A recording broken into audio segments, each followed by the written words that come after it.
What up, this is Rama Screen covering movies, TV, and entertainment, and here's my review of Netflix new series, Chosen. Hey, before you watch my review, please subscribe to my channel, press that like button, ring that bell so you can get notified whenever I post new videos. And if you'd like to help support this channel, please do so at patreon.com/ramascreen. That's patreon.com/ramascreen. Let's rock this. First up, I would like to say thank you to Netflix for granting me the screeners to this entire new show. They've asked me to not spill spoilers, therefore this review is spoiler free. I repeat, there are no spoilers in this video review. Now, this series, Chosen, hails from the country Denmark. So while you're at it, don't forget to also check out my previous reviews of Netflix other Danish shows such as The Chestnut Man and Elves. But let's get right to it, shall we? I usually generally enjoy Scandinavian shows, but this particular one was really tough to sit through. Oh no, not because it's disturbing or anything, but it's because Chosen is annoyingly frustrating. And I kept wondering, perhaps something got lost in the translation or the caption? But nope, simply put, it's a story that refuses to let you in, right up until the very last episode. On top of that, the scripts are very rigid, and the performances seem cold and robot-like, and the transitionings during the dialogues are straight up weird. They don't sound like the way people would normally talk. Now, I don't mind a sci-fi drama full of secrets. Hell, that's the reason I wanted to check out this show in the first place. But Chosen keeps you at arm's length almost the entire time, hence frustrating. Written by Jannik Tai Mosholt and directed by Casper Munk,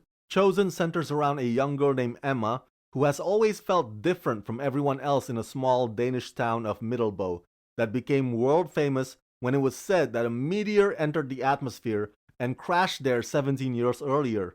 Now Middelbo is no longer what it used to be, and the question is whether it ever was what it pretended to be at all.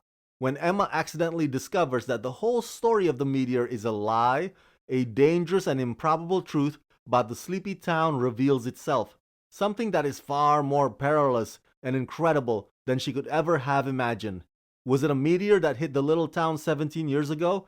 Or was it something far more powerful? So, this small town that Emma lives in basically profits off of the only famous thing that ever happened to it. Think of Middelbo as sort of like the neighborhood surrounding Area 51. They would sell t-shirts, merchandises, what have you, because that is their only source of economy, really. But Emma soon learns that the very thing Middelbo is known for may well just be part of a cover-up. Now, obviously, I'm not allowed to go into those details, but that is what's supposed to hook you in on the first couple of episodes. But then, suddenly, it takes a turn for this dull, mind-numbing love triangle that ultimately goes nowhere. While Emma is figuring things out and keeping what she finds along the way close to her chest, she's also getting pulled in this other direction by a few people who may or may not be looking out for her. But these other characters are shallow and uninteresting, so much so that they make Emma's indecisive nature tolerable. By the way, the show's sci-fi elements are also clunky and uninspired. The visual effects look outdated and second-rate, which is probably why the writers desperately try to mask it with a long stretch of friendship dilemma that frankly takes up more space than it needs to. As far as coming of age goes, Chosen really doesn't have the best structure. It's rudderless, it's pointless, and I end up not giving a damn about any of it. Oh, and get this, any potential promising moments are done off camera. I'm like, dude, what the hell? Which goes to my point earlier about it being frustrating. Okay, let me put it this way. There are some movies out there that should have been done as a TV series instead. Well, to me, Chosen should have been made into a movie instead of a show, because you can pretty much condense the entire plot to just the first 2 episodes plus the last one or the 6th episode when it's all finally revealed. And that's about it. So believe me when I say that everything else in between, Chosen is just running around in circles and yanking your chain. And that does not make me a happy camper.